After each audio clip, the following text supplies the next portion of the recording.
Una interessante iniziativa che parla di sviluppo, voi siete partner anche della manifestazione, con quali fini e quali obiettivi la giornata di oggi? Oggi è una giornata sicuramente fondamentale, importante e direi anche storica. Finalmente le realtà locali hanno deciso di fare rete e, interloquendo chiaramente con le istituzioni e gli enti, decidono di mirare a un punto, cioè realizzare appunto la destinazione Agrigento, tutti quanti insieme, ognuno per le proprie esperienze, per le proprie attività, legate sicuramente da una grande, come dire, un grande amore per la nostra terra,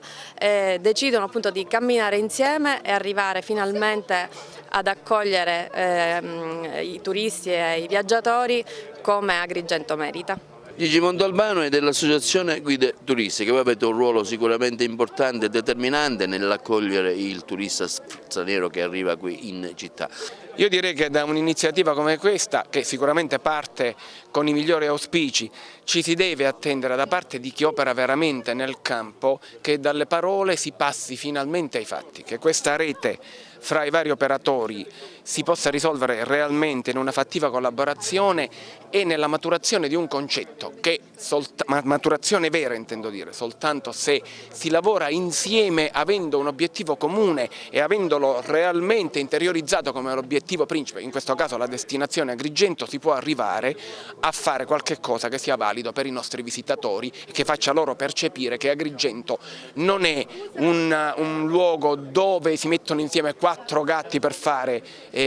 un cosiddetto turismo, ma è un posto dove il turismo è fatto, diciamo, scientificamente, ecco, magari il termine è un po' pesante, ma è fatto con grande coscienza e con consapevolezza. Un'interessante iniziativa quella di stamattina, dove si parla appunto dell'accoglienza dei turisti qui nella Valle dei Templi da parte di tutti i principali partner. Ecco, il vostro ruolo ormai è diventato importante e determinante.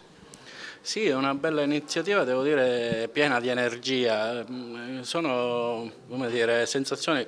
molto positive quelle che sta vivendo in questo momento la città e la comunità. C'è una oggettiva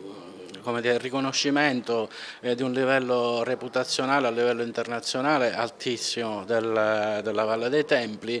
e questo fa in qualche modo effetto trascinamento e su cui si innescano processi assolutamente nuovi, pieni di vitalità,